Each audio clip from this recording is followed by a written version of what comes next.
dalam memberikan kekuatan iman, kemantapan melaksanakan ajaran agama kita, agama Islam, memberikan kesehatan lahir dan batin, serta memberikan kesempatan sehingga kita bisa berkumpul di musola Maimunah yang kita cintai ini dalam rangka merayakan Hari Raya Kurban atau Idul Adha. Hari ini tanggal 10 Zulhijjah 1444 Hijriah bersamaan dengan tanggal 29 Juni tahun 2023 Miladiah. Saudara-saudaraku jamaah Idul Adha rahimakumullah. Pada hari ini semua kita tanpa terkecuali, termasuk kita yang berada di sekitar ini ataupun yang berada di musola ini, kita sedang bergembira, sedang bersenang karena kita bisa kembali bertemu dengan Idul Adha tahun ini. Tidak terasa bagi kita sudah 1 tahun dari tahun kemarin. Hari ini dinamakan Hari Raya Haji.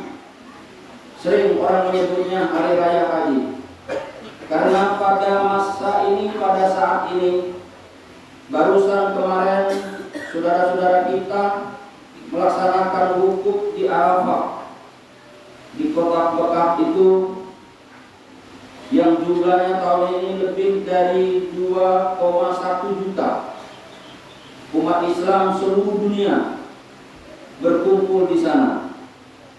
Mereka hampir seharian, bahkan ada yang lebih, sejak subuh mereka berada di padang Arafah itu. Dalam beritanya kita dengar di televisi ataupun di HP, semua orang yang lebih dari 2,1 juta itu meneteskan air mata atau menangis di lapangan itu. Mengapa mereka menangis di lapangan itu? Karena mereka merasa mereka sudah di puncak hidup. Maksudnya akhir hidupnya. Mereka tinggalkan tanah air, mereka tinggalkan daerah, mereka tinggalkan keluarga, mereka tinggalkan rumah tangga, mereka tinggalkan harta benda, mereka tinggalkan kantor, kedudukan, jabatan dan sebagainya, semuanya tinggal. Mereka berkumpul di sana dengan pakaian dan warna yang sama, menunjukkan mereka siap diapakan saja oleh Allah. Bahkan terakhir hidupnya pun mereka sudah siap. Dengan pakaian laki-laki semua berpakaian tidak berjahit. Kalau perempuan semua pakaian menutup auratnya dengan warna yang sama. Mereka sudah menanggalkan, melepaskan semua identitas hidup dunia ini. Karena itu mereka menangis. Mereka berdoa, berzikir, memohon kepada Allah Subhanahu wa taala supaya diampuni kesalahan, supaya diterima amal baik ketika hidup ini dan ditempatkan di tempat yang layak. Bahkan ada yang terselip doanya, mereka siap untuk mati di situ, tidak mau pulang lagi ke tempat kelahiran. Saudara-saudaraku, inilah orang berhati. Karena itu mereka hari ini merayakan perjuangan mereka sudah sampai ke puncaknya. Merayakan sudah hampir 1 bulan, ada yang lebih dari 1 bulan berada di sana. Beribadah, berdoa kepada Allah Subhanahu wa taala. Itulah mengapa hari raya Kurban ini disebut juga dengan Idul Adha, hari raya Haji. Lalu yang kedua disebut dengan Idul Adha, hari raya Kurban. Karena pada hari ini setelah sholat Id ini, umat Islam yang berkemampuan membeli hewan untuk dipotong, untuk disembelih, nanti dipersilahkan untuk menyembelihnya waktunya diberikan cukup panjang. Hari ini, besok, lusa, besoknya lagi, dan besoknya lagi. Jadi 4 hari sampai dengan hari terakhir, hari keempat ataupun tanggal 13 Zulhijjah, hari Tasyrik itu asarnya, waktu asar itu memotong hewan kurban kalau punya kemampuan. Jadi kalau ada duit, tidak dibeli hari ini, boleh beli sore kali besok dipotong, boleh dibeli besok lusa dipotong. Nah ini, saudara-saudaraku, Idul Adha ini mau tidak mau kita untuk membuka sejarah di mana yang awal mula melaksanakan Idul Adha ini ataupun memotong kurban itu adalah Nabiullah alaihi salatu wassalam, yaitu Ibrahim terhadap putranya Ismail alaihi salam. 3 profil manusia yang besar luar biasa. Ibrahim sebagai seorang nabi dan rasul, sekaligus sebagai seorang bapak, seorang ayah. Kemudian Ismail juga pada waktu itu calon nabi dan rasul, seorang pemuda yang akhirnya menjadi nabi dan rasul, anak kesayangan daripada Ibrahim alaihissalam. Kemudian Siti Hajar, yaitu ibu dari Ismail, istri daripada Ibrahim ini, yang mengandungkan, yang melahirkan, yang menyapi, mengurus, merawat Ismail ini hingga besar dan menjadi seorang pemuda. 3 orang ini adalah orang yang besar luar biasa, orang yang mulia luar biasa. Sampai kiamat nanti tiada kata bandingnya, tidak akan ketemu bandingannya. Mereka telah melakukan pengorbanan demi cintanya kepada Allah Subhanahu wa taala yang melebihi kecintaan daripada yang lain. Ibrahim alaihissalam, konon ceritanya, beliau termasuk orang yang menikah sudah lanjut, sudah berusia cukup panjang dengan Sarah atau Siti Sarah. Belum dikaruniai anak ataupun keturunan. Setelah itu Allah Subhanahu wa taala melalui wahyunya mengizinkan dia untuk menikah dengan Siti Hajar. Barulah Allah Subhanahu wa taala memberikan keturunan yang akhirnya diberi nama Ismail alaihissalam itu. Kemudian setelah itu tidak lama Sarah tadi melahirkan pula, yang kalau sebelumnya diperkirakan sudah menjadi wanita yang tidak mungkin melahirkan lagi, tapi Allah berkehendak, lahirlah Ishak pada waktu itu. Jadi pada waktu Ibrahim mau memotong Ismail ini, berkorban Ismail ini, Ibrahim sudah punya anak lagi satu yang namanya Ishak. Istrinya 2. Nah, saudara-saudara, sebagaimana dikisahkan di dalam Al-Quran bahwa Nabi Ibrahim itu bermimpi pada suatu malam. Dalam mimpinya beliau melihat bahwa ia seakan-akan menyembelih atau memotong putranya yang bernama Ismail alaihissalam ini. Lalu mimpinya ini disampaikan kepada putranya Ismail. Lalu Ismail menjawab, kalau memang itu mimpinya benar dari Allah Subhanahu wa taala, itu adalah perintah. Kalau perintah dari Allah Subhanahu wa taala, maka siap.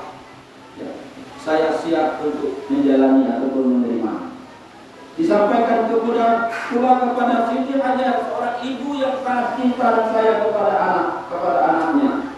Maka Hajar pun walaupun berat hati, dia tahu persis suaminya adalah seorang nabi dan rasul yang sangat patuh kepada perintah Allah dan sangat cinta kepada Allah lebih daripada cinta yang lain. Maka tidak ada tawar-menawar, apalagi argumentasi, tidak ada. Kecuali ucapan, kalau memang ini benar perintah Allah, kata Siti Hajar, kenapa saya sampai tidak mengizinkan atau tidak siap untuk hadapi. Maka ketiga orang inilah bapak-bapak, saudara-saudara, ibu-ibu, sampai hari ini kita susah mencari tandingannya, apalagi mau berlebihnya. Bayangkan oleh kita, seorang bapak, kita sekarang jadi bapak yang tidak punya anak. Bukan main cinta kasih sayang kita kepada anak, apalagi kalau anaknya tidak banyak, seperti Ibrahim ini.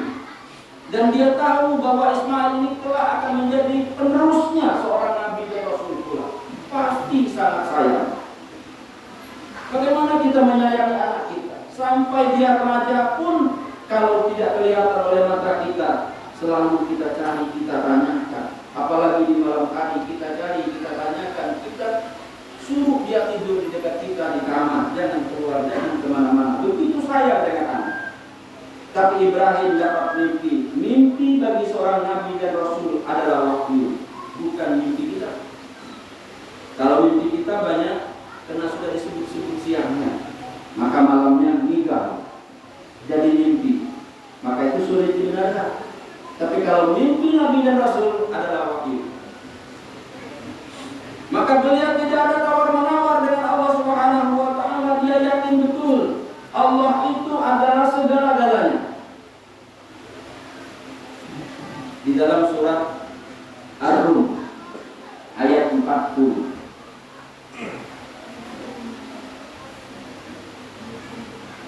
Allahul ladzi khalaqakum, Allah yang menciptakan kamu, menciptakan kita. Jadi kalau Allah mengatakan aku yang menciptakan kamu, summa razaqakum, aku yang memberi kamu rezeki. Kita mencari itu icak-icak yang mencari rezeki, tinggal ngambil saja. Tidak menciptakan, tidak membuat. Membeli apel, taruhlah ada tukang apel yang menanam apel. Siapa yang menciptakan dulu sekali apel itu? Kalau berdasarkan ayat ini, summa razaqakum, Allah yang menciptakan. Semua yang kita miliki sekarang ini itu ciptaan Allah, kasih kekayangan Allah kepada kita. Tapi jangan terlena sampai di situ. Ayat itu mengatakan summa yumitukum, kemudian nanti kamu kumatikan, begitu kan? Kita sudah dijadikan hidup sekarang ini, diberi rezeki, siap-siap, begitu kan? Kamu kumatikan. Tapi tidak usah terlalu takut dengan mati, karena ayat berikutnya summa yuhyikum. Setelah itu kata Allah, tiba saatnya kamu dihidupkan kembali, dibangkitkan dari alam kubur, alam barzakh, dan tidak mati-mati lagi. Cita-cita semua orang ingin hidup selama-lamanya. Nanti pasti ketemu, pasti ketemu. Cuman alamnya sudah berbeda nanti, tidak lagi alam dunia. Kalau alam dunia ini adalah alam yang sangat terbatas, alam fana, alam yang binasa, alam yang bakal lenyap nantinya. Dan usahakan orangnya, alamnya saja akan lenyap nanti. Tapi tidak usah khawatir, setelah itu kita akan dihidupkan kembali, hidup yang tidak mati-mati lagi. Nah, saudara-saudara, berdasarkan dari ayat inilah Ibrahim alaihissalatu wassalam ini tidak ada pilihan, tidak ada ungkapan-ungkapan lain lagi dengan Allah, tidak. Kalau begini tidak. Tapi beliau mentaati perintah ini. Siti Khidir walaupun berat susah mengandungkan putranya ini, merawatnya, melahirkannya, merawatnya dari kecil, beliau juga tidak ada argumentasi kecuali silakan. Yang akan disembelih, yang akan dipotong Ismail pun, sekalipun kematian mengancamnya, Ismail siap untuk hadap ini dan menerima tantangan ini. Oleh karena itu, saudara-saudara sekalian, kita tidaklah diuji oleh Allah seberat ujian kepada nabi ini, tapi kita hanya diuji dengan harta yang diberikan Tuhan kepada kita tadi, summa razaqakum tadi. Untuk sebagiannya kita berikan hewan dan kita potong hewan itu untuk diberikan kepada orang-orang lain, mulai dari orang yang tidak mampu sampai kepada orang yang mampu, dan juga untuk kita sebagai yang berkorban itu. Itulah daging korban itu digunakan untuk makanan orang yang berkorban sebagian, untuk orang yang tidak mampu sebagian, dan untuk orang yang mampu pun sebagian. Karena kurban itu selain pada makanan orang yang tidak mampu, korban juga berisi hadiah untuk orang-orang yang mampu. Mungkin dia mampu membeli sapi, tapi tidak hari itu. Hari lain dia baru bisa beli. Nah, ini daging kurban. Beda dengan fitrah. Kita berfitrah Idul Fitri. Jadi kurban itu semua orang bisa menikmatinya. Semua orang bisa menerima daging kurban itu. Saudara-saudaraku sekalian, Allah Subhanahu wa taala yang berkuasa dalam hidup ini. Di dalam Al-Qur'an Allah jelaskan, "Qulillahumma malikal mulki tu'til mulka man tasha wa tanzi'ul mulka mimman tasha wa tu'izzu man tasha wa tuzillu man tasha biyadikal khair innaka 'ala kulli syai'in qadir." Katakanlah, ya Allah, Engkau pemilik segala kekuasaan. Hati-hati, kita sudah mengungkapkannya kepada Allah. Engkaulah yang pemilik segala kekuasaan. Tu'til mulka man tasha. Engkau berikan kekuasaan kepada seseorang yang engkau kehendaki. Wa tanzi'ul mulka mimman tasha. Engkau cabut kekuasaan seseorang yang engkau kehendaki. Hati-hati, tadi diberi kekuasaan, nanti akan dicabut oleh Allah kekuasaan itu. Wa tu'izzu man tasha wa tuzillu man tasha. Engkau muliakan seseorang kalau engkau kehendaki. Tapi juga engkau bisa menghinakan seseorang jika engkau kehendaki. Jadi kita siap saja kalau Bapak saudara-saudara. Tidak ada yang bisa menolaknya. Lemah tidak lemah, senang tidak senang, sehat tidak sehat, kaya miskin, punya kedudukan, punya jabatan, tidak punya sama sekali, jadi orang yang melarat sepanjangan, itu adalah kehendak yang Maha Kuasa Allah Subhanahu wa taala. Kita tidak boleh dan dilarang, bahkan diharamkan untuk berburuk sangka kepada Allah. Memang sudah takdirnya Allah menyusahkan kita. Tidak ada boleh seperti itu. Kita yang susah, sesungguhnya menurut Allah tidak susah. Cuma kita saja yang susah. Orang diberi jabatan kedudukan, ada yang ngomong susah punya jabatan. Susah yang sekarang ini. Sekarang datang dengan keluarga, sedekah dan sebagainya, ada hajatan dari saya. Kenapa? Kerja siang malam, itu susah namanya. Tapi ada orang yang susah belum punya jabatan. Inilah kata Allah, aku bisa menciptakan segalanya. Kalau aku berkehendak, bisa jadi, bisa tidak, bisa punya, bisa tidak punya, dan seterusnya. Biyadikal khair, di tangan Allah saja semua kebaikan itu. Maka sering saya ceramah saudara-saudaraku semua. Di tangan Allah saja yang baik itu, kalau di tangan sesama manusia belum tentu baik. Sering apa yang saya katakan? Allah itu sangat cinta sayang kepada umatnya, kepada hambanya, kepada kita ini, termasuk kita yang ada di sini. Tidak pernah Tuhan itu mengecewakan kita. Kalau ada orang kecewa dengan Tuhan, berarti dia tidak punya Tuhan. Yang mengecewakan kita itu sama kita ini. Ya. Maka kalau ada orang baik dengan kita, kita baik dengan orang itu sedang-sedang saja. Kenapa? Janji manusia itu kita harus siap untuk tidak terpenuhi. Jangan pasti siap-siap kecewa kalau terhadap sesama manusia. Tapi dengan Tuhan tak pernah dia mengecewakan kita. Seorang suami siap-siap untuk kecewa dengan istri. Seorang istri siap-siap untuk kecewa dengan suami. Kenapa harus siap untuk kecewa? Karena dia manusia. Berbahaya pula kalau kita nikah dengan malaikat. Tidak pernah kelihatan. Berbahaya pula kalau kita nikah dengan setan dan iblis, jahat terus. Maka kita menikah dengan manusia, siap-siap untuk kecewa. Yakinlah, cuman Allah saja yang tak pernah mengecewakan hambanya, kita manusia ini. Tapi jangan pula nanti pulang dari musola ini langsung ngaturkan dengan suami dengan istri. Ma, Pak, kamu siap-siap ya, jangan lagi kecewa. Tidak perlu. kondisinya Pak, itu pasti. Sedang cinta, sedang kasih, sedang sayang, meninggal dunia. Allahu Akbar, Allahu Akbar, Allahu Akbar, walillahil hamd. Saudara-saudaraku sekalian, mari kita hidup ini, kita sandarkan hidup kita ini hanya kepada Allah. Apa yang kita terima, yang kita hadapi sekarang, yang kita rasakan sekarang ini, percayailah, yakinilah, inilah yang terbaik menurut Allah Subhanahu wa Ta'ala. Jangan menurut ukuran kita. Kalau menurut ukuran kita, apalagi menurut ukuran orang lain, pasti tidak akan menyenangkan. Beli baju saja tidak sama kita ini. Kita menurut kita pas, bagus, kata kawan kita kebesaran, kata kawan kita warnanya cocok dan sebagainya. Itulah mungkin. Tapi yang kita pakai itu yang terbaik menurut Allah Subhanahu wa Ta'ala. Kalau kita sudah berkata berprinsip seperti itu, hidup ini aman. Hidup ini aman. Tidak terpikir kita nak ambil punya orang. Kenapa? Itu memang punya yang diberi oleh Allah. Nanti giliran kita juga akan diberi, belum saja waktunya.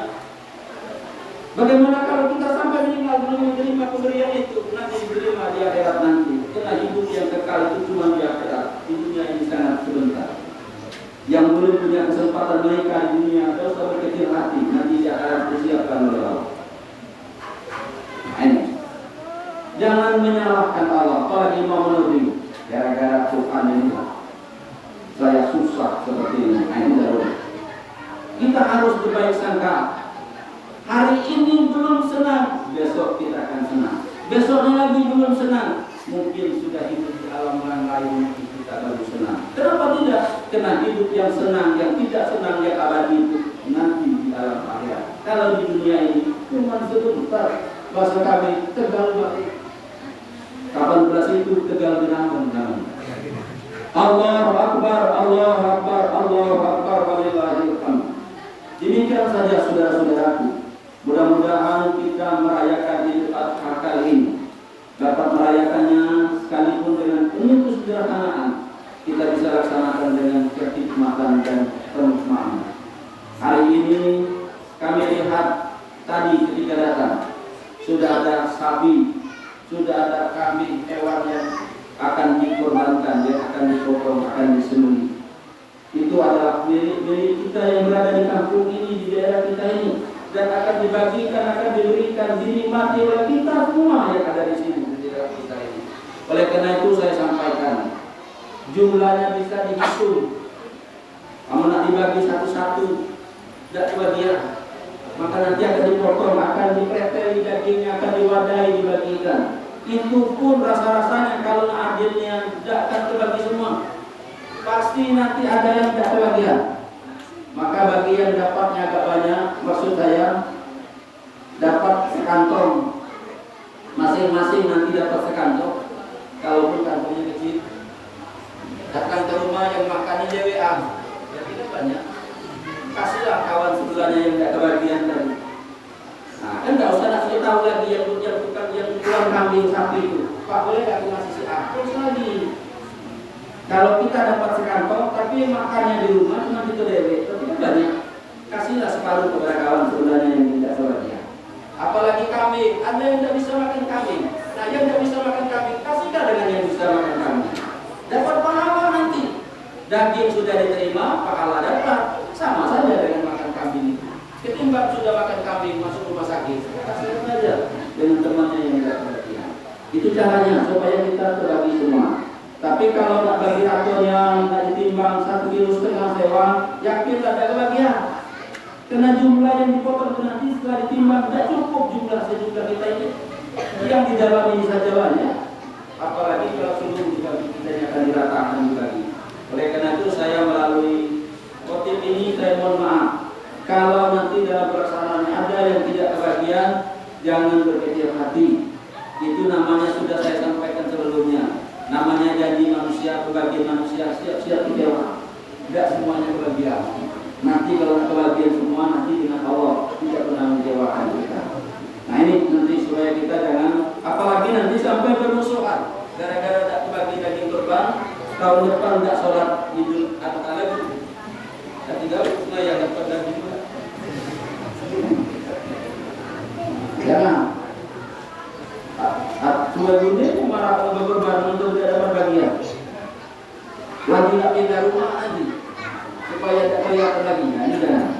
Jadi kalau kebagian alhamdulillah, tidak kebagian juga alhamdulillah.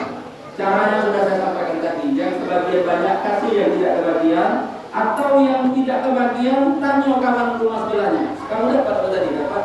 Ya, aku alhamdulillah belum tahun ini belum kebagian. Lalu masa apa? Belum. Kakek besok lah tahu. Besok dia tahu dia bilang aku. Ya pun ada makanannya. Nah, kalau mas, nah masa ada lagi. Kalau kita nak jadi pakai lauk, pakai nasi. Kebagian mana? Jadi tidak kita ada merasa yang tidak kebagian. Saya kira ngajari buaya berenang. Tidak dia jauh dari kota. Nah ini, jadi cuma saya sampaikan di kesempatan ini. Itu saja. Mudah-mudahan Allah Subhanahu Wa Taala akan melindungi kita. Jangan sampai kita terancam seperti dengan firman Allah di Allah Subhanahu Wa Taala. Inna a'tainakal kautsar, sesungguhnya kamu sudah banyak aku beri karunia oleh Tuhan. Fasholli li rabbika. Yang pertama tugas kamu bukan nak balik ke harta itu, tapi fasholli li rabbika, sholat.